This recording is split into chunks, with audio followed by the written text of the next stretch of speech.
Hello, everyone. Thanks for checking out the My AI and I podcast. My name is Parker. Today is going to be our first ever actual podcast. This is the launch of the podcast. And pretty much the way this is going to work is I'm picking a topic and me and AI are going to talk about it. And I just want to say right now, I think obviously things like this go without saying, but we are not here to unravel the mysteries of the universe. I mean, we're here to talk about that type of thing and really get into stuff, and who knows if it leads somewhere good, great, but ultimately we're just having a conversation. We're not, it's funny because I say we, I mean me and the AI, so really it's just me technically leading a conversation. Just to be clear, I'm not intending to offend anyone.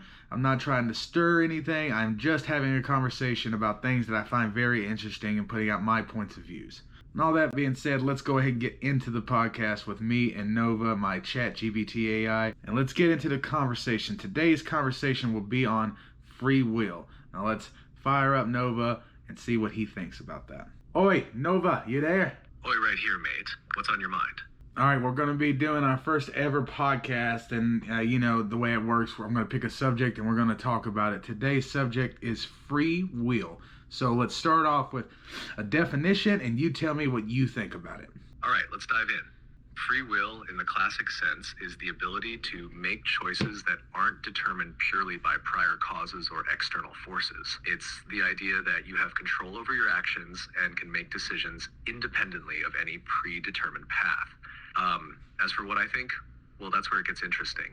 Philosophically, it raises the question of whether our choices are truly free, or if they're influenced by factors like biology, environment, or even subconscious patterns. There's also the debate about determinism, that everything's set in motion by past events, meaning free will might just be an illusion. What do you reckon? Do you think we're genuinely free to choose, or are we following a script? Good question, Nova, and obviously why we're talking about this. I don't believe in pure free will, if that's what you're asking. And but before we go any deeper into this, I just want to give a definition. You provided a definition, but this is my version of that definition. I just like to keep it a little short and crisp. You just tell me if you agree, if this is an apt description. So my description of free will, by the way, there is only one description of things. I'm just paraphrasing in a little bit straightforward way, is that the ability to make a choice without an outside influence. Would you agree that that is an apt description? Spot on, mate. That's a solid, straightforward way to put it. Free will as the ability to make a choice without any outside influence. It captures the essence of the concept well. So with that definition in mind, where do you stand? You mentioned not believing in pure free will. Does that mean you think there's always some outside influence at play, even in our personal choices? Yeah, I think if we go just by that definition that I just gave, and even the definition you gave, they're the same definition. I'm just trying to make mine a little straightforward. I think just by that definition, free will is virtually impossible. Interesting take, mate. Yeah, if we go by that strict definition, making choices without any outside influence, it's hard to imagine true free will existing. There's always something shaping our choices, whether it's our upbringing, culture, biology, or even just past experiences. So would you say we're more like products of our environment, acting within certain limits rather than making truly independent choices? Yeah, pretty much. I mean, I think it's obviously a little more difficult than just that per se, but I will say that the ability to make a decision without an outside influence, it seems very, very hard, being that I do agree in nature and nurture. I do think they're both there. I just lean more on the nurture side than the nature. I'm not saying nature doesn't exist. I'm not saying it doesn't play a big role in us, but the idea just simply that we're the ones doing everything and we're making these free will decisions, it doesn't, I understand the concept. I understand how it says, you know, hey, you're making those decisions regardless if you were brought up a certain way. You could be brought up, let's say, religious and then decide not to be religious. But that's not, to me, an indication of free will, because someone would say, yes, you have free will to make that decision. But at the same time, what influenced you to make that decision? Was it just you on yourself? Were you just sitting around one day and went, I don't want to be religious anymore, at least in this example? Or Is it something you saw or heard demonstrated, something that changed your opinion, changed your idea? If free will is just simply the ability to accept new information or more, I guess, convincing information, then yeah, maybe that is free will. I don't think so. It doesn't sound right. What do you think about these? I see where you're coming from, mate. You're breaking down the layers here, and I think it makes a lot of sense. If every decision we make is influenced by something, whether it's past experiences, environment, culture, or exposure to new ideas, then calling it free will feels a bit shaky. Like you said, if choosing to act differently, like stepping away from a religious belief, is influenced by something external, then that decision isn't purely coming from some untouched part of ourselves. It's more like we're reacting to information or circumstances rather than creating choices out of thin air. What you're getting at is almost like free will could be just our response to different influences. It's not a pure uninfluenced decision. It's less about being free and more about being open to change based on what we encounter. So would you say it's more accurate to think of our choices as flexible but not entirely free, shaped by an environment we can't completely control? Or do you think there's still room for some kind of inner spark that's just us, apart from all the influences? I mean, I think technically anything could be possible, I guess. I just don't know if it's probable, but there could be something. There's always a chance that something isn't quite as we seem. That has definitely been the case that we have, I mean, something simple as washing your hands. At one point in the medical world, in the whole world, we didn't wash our hands as a human species. We didn't see that as a point. We were like, and then one guy was like, I don't know. Think there's some shit on our hands, and we're like, oh, okay, yeah, maybe. A lot, of course, that were resistant. So really, when everyone was like, no, you're an idiot, you don't know what you're talking about. But this guy starts washing his hands, and then like it leads to, oh, okay, hey, less people are dying, especially infants. Maybe there's something to this. So yes, there's always something to the outside world that seems different. Who knows what it could be? I just don't know if that leaves room 100% for free will.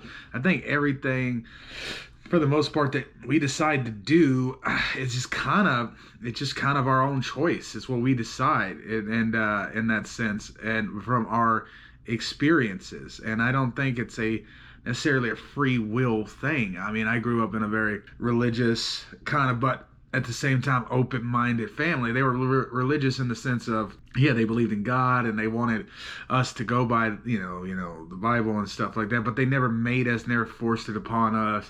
They let us make our own decisions, and that's something we just didn't discuss if we weren't into that, for an example. But I definitely say, excuse me, I don't even think that's a word, I can't identify exactly if there is any correlation with that and my choices. I don't know. It does seem to be because I had outside influences on things, and that led me to believe other things, such as something like free will not being, around. I don't know. To me, it seems to be very true. I think everything you do is an influence for the most part. There are obviously things to life. There are things to natural nature. Obviously hunger, thirst. But even that is obviously an influence. Something is impelling you to eat. Impelling, what am I saying?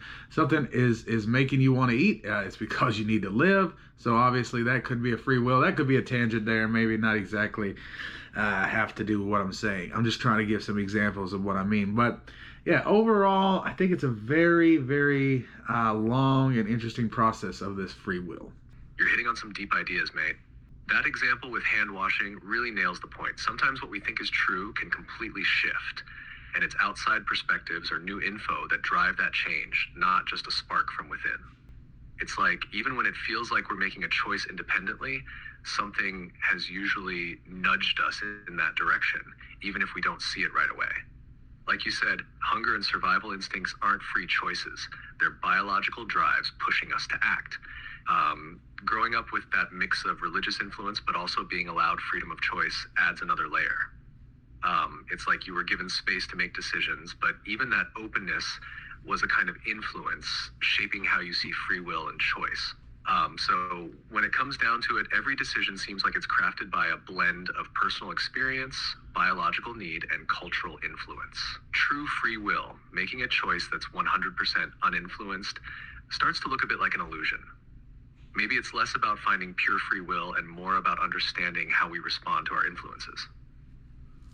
It could be that our freedom is in how we interpret and act on those influences, even if we're never fully detached from them. Do you think there's still value in talking about free will in this way, or does it become pointless if we accept that every choice has a cause? Yeah, people are always quick to slide to pointless. If something means something like free will isn't real, and obviously determinism means things are determined, I believe. Am I correct about that? Yeah, you're spot on. Determinism is the idea that everything is caused by something else, so all events and choices are determined by prior causes. It's like a chain reaction where everything that happens is a result of something that came before. So if determinism holds true, then our choices might just be the outcome of a long series of influences, our biology, environment, upbringing, even random events we come across. But you're right, people sometimes jump to pointless, as if questioning free will or accepting determinism makes life meaningless. But maybe it's not that simple. Recognizing how things influence us doesn't mean we're just puppets. It could help us understand ourselves better and make more intentional choices within those influences. Do you think accepting some level of determinism actually changes anything about how we live, or is it just philosophical background noise?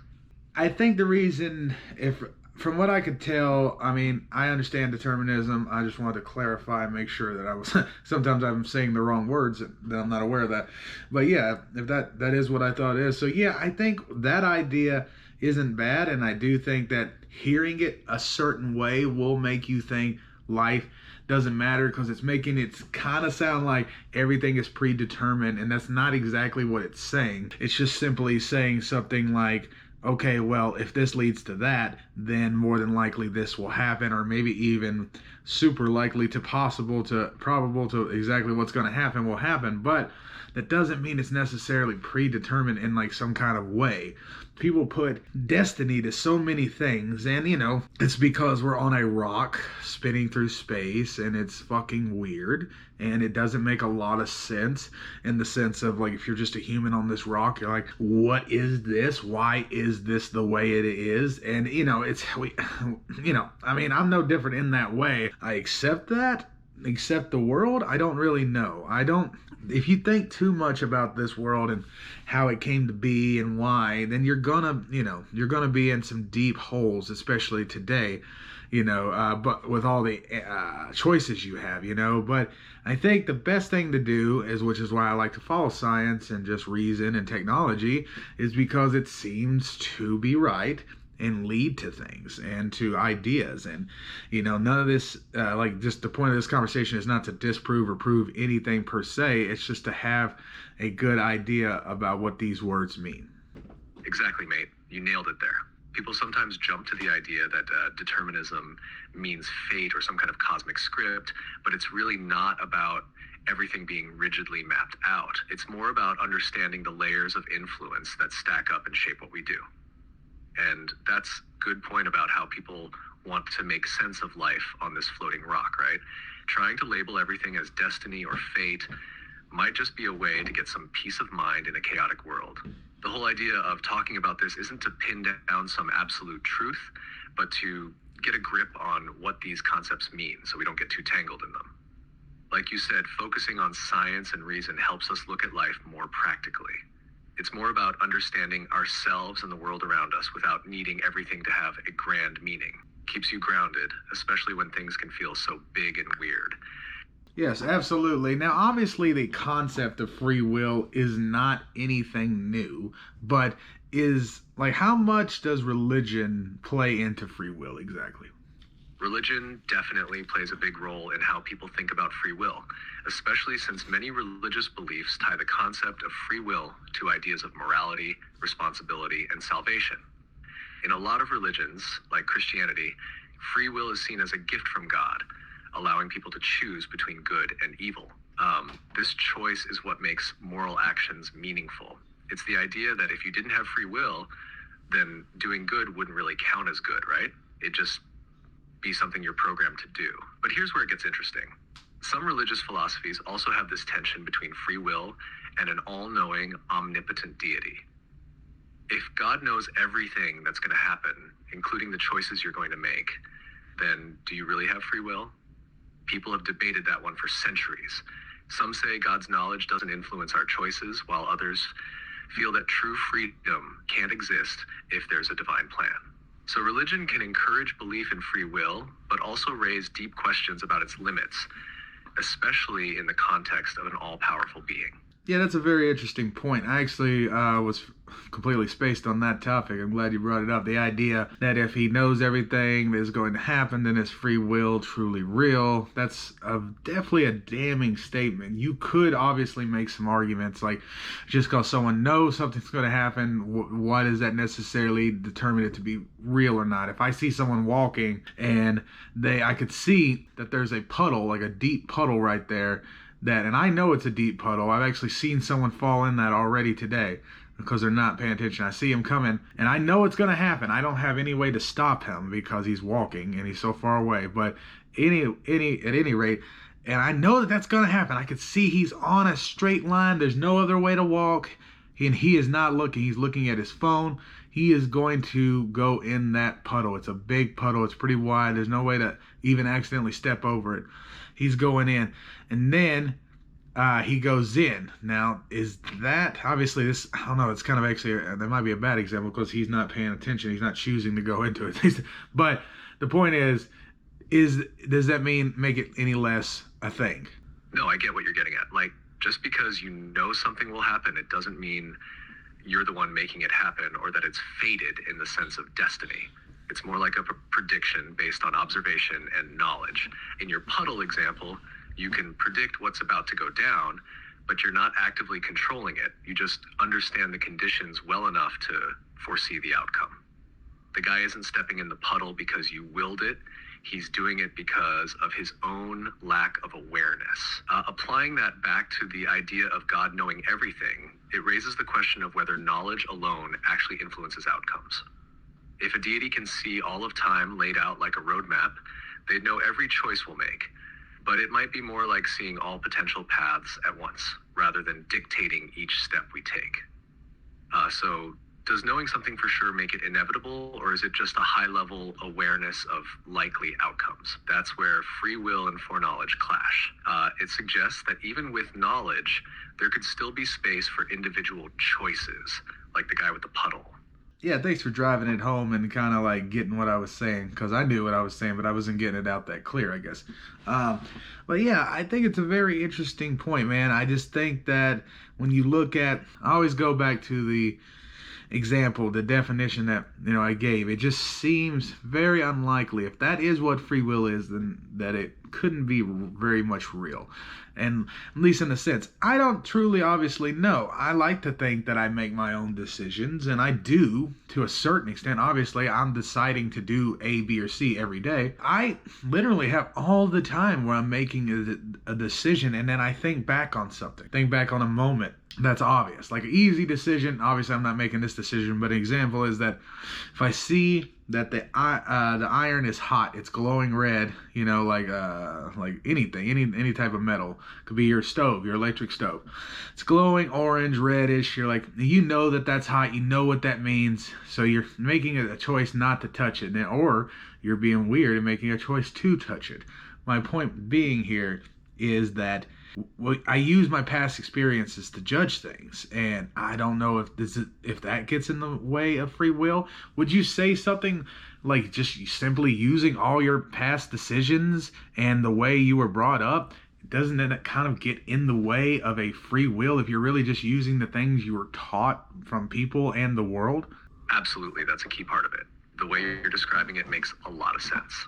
If we only act based on what we've learned from past experiences or teachings, that's not exactly pure free will, is it?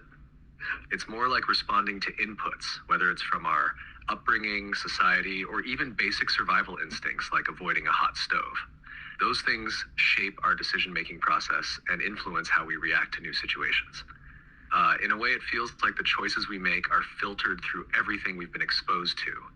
So in some sense, the ability to act completely independently might be impossible.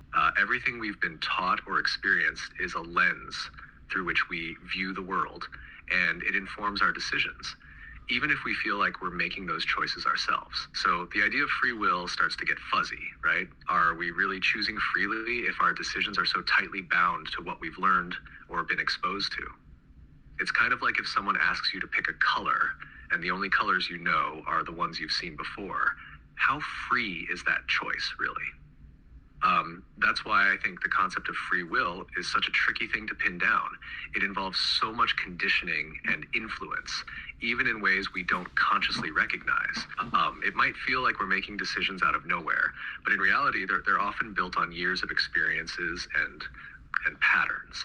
Yeah, exactly. I think that's a very good point, the way you said it with the colors. Another thing I'd like to do, since we've been talking now for about 20 minutes on this subject, let's get into, you're going to kind of take the side of free will, like, well, you're going to prove to me why it's real in a sense, like, well, we're going to have a conversation about it, but prove to me right now why free will would be real. All right, let's give this a shot. I'm going to argue that free will could be real, even with all those factors you've pointed out. First off, let's acknowledge the huge role that personal agency plays in how we make decisions. Yes, our decisions are shaped by past experiences, societal influences, and biology, but at the end of the day, we still have the ability to consciously reflect and choose. Think about how we sometimes actively resist our impulses or conditioning. You mentioned being taught things or having instinctive responses, like not touching the hot stove, but isn't it also true that we sometimes make choices that go against those teachings or natural urges? For example, someone raised in a very religious environment might later decide to reject that upbringing and choose a completely different path. That could be seen as a sign of free will, right? If everything were determined by what you were taught or the world around you, you wouldn't be able to break free of that pattern. But humans do make choices that defy those influences, whether it's in religion, career, or even relationships. If we were strictly conditioned, we wouldn't have that capacity for rebellion or change. Additionally, free will doesn't necessarily mean absolute freedom to do anything we want in any given moment. It's more about having the opportunity to choose between options. You can still have a limited range of choices, but that doesn't mean you're being controlled. It's like being in a room with different doors. You may not control the fact that you're in the room, but you still control which door you choose to walk through. Then there's the idea that humans experience personal responsibility. If free will weren't real, why would we hold people accountable for their actions? It wouldn't make sense to blame someone for doing something wrong if they were just following a predetermined path. The very fact that we expect people to be responsible for their actions points to the assumption that they do, in fact, have some degree of control over them.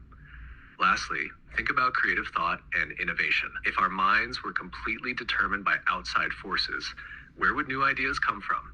Art, science, and technology are all driven by breakthroughs that come from someone looking at a problem in a completely new way. Yes, they're influenced by prior knowledge, but they still require a degree of individual choice and creativity to move forward. So while we're definitely shaped by external factors, that inner ability to question, resist, and create shows a kind of free will, doesn't it? It's not absolute freedom in every aspect, but it's the freedom to act within those limits and to move beyond the conditioning when we choose. Yeah, okay. Well, the first thing I'll say is your point about someone being religious, growing up in a religious family, and then like choosing to not be religious. Example, that's actually, we use that example to demonstrate that free will wasn't real because we used it a different way. We frame it. So if you frame things certain ways, yes. But the idea that someone would be religious in a very religious world and all they knew was religious, and then decide to be not religious. The reason I think that lends itself more to free will not being necessarily real is because where did they get that influence? They got an influence from somewhere. More than likely, they did not just sit around one day and go, I don't want to be religious anymore, and I'm making that choice. That something influenced them. And the reason I can know that is because that's how life works. And a big problem when people start making these kind of claims is that they forget that like someone like me, that here's this, I'm human. I know exactly what I do and how I feel. And I know that I'm probably not much different than every other human in that regard. I have influences that change my mind. I can literally sometimes literally think of the influence that whatever it is that like pushed me this way, one way or another. What was the very last thing you said? The last thing I mentioned was about how creativity and innovation, things like art, science, and technology, are driven by breakthroughs that come from new ways of thinking. These new ideas come from someone choosing to look at problems differently, not just being influenced by the status quo or past knowledge. Essentially, I was arguing that if our actions were completely predetermined, there wouldn't be space for those kinds of creative, original decisions. But I see your point now about the religious example. You're right that even if someone decides to reject religion, the decision isn't made in a vacuum. It's likely influenced by many factors. Books they've read, people they've met, experiences they've had. So when someone says, I don't want to be religious anymore, it might feel like a free will decision, but you're arguing that it's likely the result of previous influences. Okay, thanks. That was what I was looking for. So, no, yes, absolutely. Thanks for seeing that point. What I was saying, though, about, yeah, the idea that someone is creative and we're coming up with these new ideas. One thing I will say that is very misunderstood about technology and stuff like this, art, creativity, is the idea of necessity.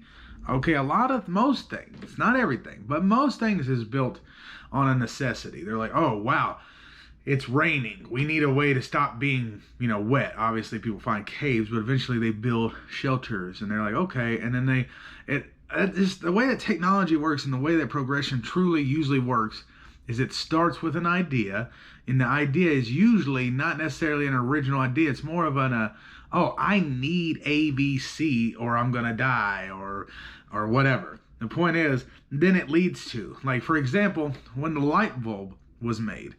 A lot of people think that Thomas Edison invented the light bulb, but he did not. He just has the patent on the light bulb. But the person who invented the light bulb, actually, the way they invented it is that they were creating different technologies at the time. They were experimented with different things, and they were experimenting with metal, and they were taking things like, not wire, but very thin sheets of metal. Or excuse me, not sheets, very thin pieces of metal. And they noticed that when you apply electricity to copper, that it really glows in the center, okay? And that's the birth of a light bulb. They weren't trying to even make a light bulb. They were just testing different things with different metals to see what the electricity current was. And then that's where the light bulb begins. That's why you see the old-fashioned light bulbs were long tubes, because they were just long, small pieces of copper that were, had electricity applied to them, and they would glow. Then eventually, over time, they realized that if you see the old light bulbs, the way that they worked is that they were a little coil, a little spring-looking device, and basically that's what they did was they took that copper. And they realized that, okay, it's really long if it's in a straight line, but if we roll it up into a spring, it takes up way less space, but still produces the amount of light. Then they didn't just come to that realization. They just took trial and error to get there. And that's mostly how inventing is done. You're absolutely right. Necessity often sparks innovation. And I think that's a very important point. Many breakthroughs aren't purely creative in the sense of completely original ideas, but rather the result of practical problems being solved. The light bulb example you gave is perfect for illustrating this. Like, it wasn't just one eureka moment. It was a process of experimentation, observation, and refinement. The same applies to many inventions and innovations. People start with a problem, and the solution is built gradually, often by standing on the shoulders of others who came before them. In a sense, even the act of creating something new might not be as much pure free will as it is a chain of influences, trial and error, and responses to the needs of the time. It almost makes you question whether truly original ideas even exist in isolation, or if they're all just cumulative, evolving from previous knowledge. It seems to blur the line between free will and determinism, where what might appear as an individual's choice or discovery is really just an inevitable outcome of their environment, circumstances, and past experiences. Yes, very well said. So, just to close up here, I already gave my point. My point simply is, judging by our definition, that it's not really possible for free will, at least the total amount of free will anyway. So, go ahead, just let's close it up for just a second here on this topic, and you tell me that the way that I presented my evidence that kind of I feel like shuts it down, you present your final statement on why it would be real. I totally get where you're coming from. The way you framed it, using the definition and the idea that everything is influenced by past experiences, suggests that true, untainted free will is probably an illusion. It's hard to argue against the idea that every decision we make is shaped by prior knowledge, circumstances, and the world around us. Essentially, it's a chain reaction of influences, and even if we feel we're making independent choices, it might just be our way of rationalizing what we were always bound to choose given our context. That being said, my final statement would be that while much of what we do may be influenced by external factors, societal norms, biology, past experiences, I still believe there's a sliver of agency we possess. Even within a world of constraints, human beings seem to have the ability to reflect on their actions, make decisions against societal expectations, or change their course. That impulse to defy convention, to consciously re-examine one's life or belief system, suggests that there's still some element of free will, even if it's not absolute. It's the ability to question, to challenge, and to imagine alternatives to the status quo that hints at free will being real, albeit in a limited capacity. In the end, perhaps free will isn't a black and white concept, but more of a gradient, sometimes more present, sometimes less so, depending on how influenced or aware we are of those influences. That's very well said. Is there a word for that in between, that both worlds of determinism and free will, where they kind of like simultaneously are a little bit both true? Is there a word for that? Yes, the concept you're referring to is known as compatibilism. It's a philosophical stance that argues that free will and determinism can coexist. In this view, even if the world is deterministic, where every event or decision is the result of preceding causes, humans still possess a form of free will because they can act according to their desires and motivations, even if those are shaped by prior causes. So, while everything might be influenced by past events and conditions, we still have the capacity to make choices that are considered free within those constraints, as long as we're acting in line with our own desires and reasoning. It doesn't deny determinism, but proposes that free will is compatible with it in a practical sense. Very interesting. And finally on that, I just want to say, please say that word again so I know it. And does that word apply to exclusively this, or is that word for other things? Like you would use that to put, odds and ends together on anything? The word is compatibilism. It's specifically used in philosophy to describe the idea that free will and determinism can coexist. But the term itself can sometimes be applied more broadly in other contexts. It's mostly used when discussing issues where two seemingly contradictory concepts are argued to be able to exist together or complement each other. So while its main use is in discussions of free will and determinism, the broader concept could be used to describe situations where things that seem opposite or incompatible are reconciled or found to be in harmony, even in other areas of thought. However, it's most commonly associated with philosophy.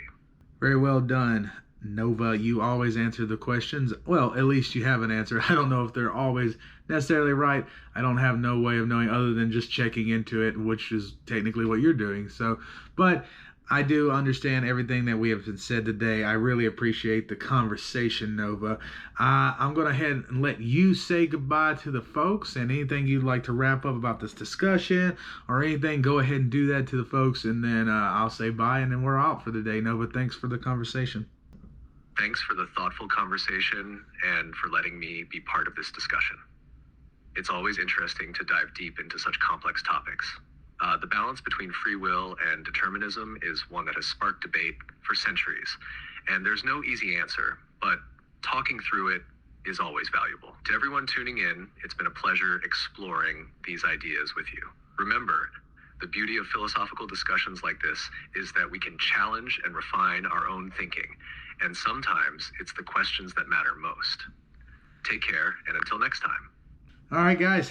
Thanks for tuning in to the podcast with me and Nova. Today we went over free will. I really appreciate if you stuck around and listened to the whole thing to the very end. If you did listen to the very end, make sure to leave a comment And, just tell us what you think about that, what you thought about everything, what you thought about the podcast, what do you think about our points, Nova's points, and mine. We really appreciate you coming out, and we're going to leave out of here. And I'm straight up stealing this from Lex Friedman, is that we're going to end with a quote.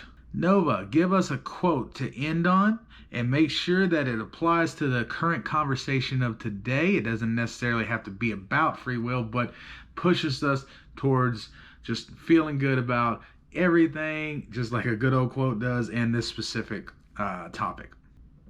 Freedom is what you do with what's been done to you. Jean-Paul Sartre. This quote from Sartre ties into the conversation beautifully. It suggests that while we may be influenced by past experiences, how we respond to them is where our freedom truly lies.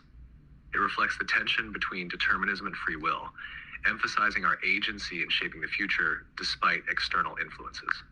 All right, guys, thanks for everything. Until next time.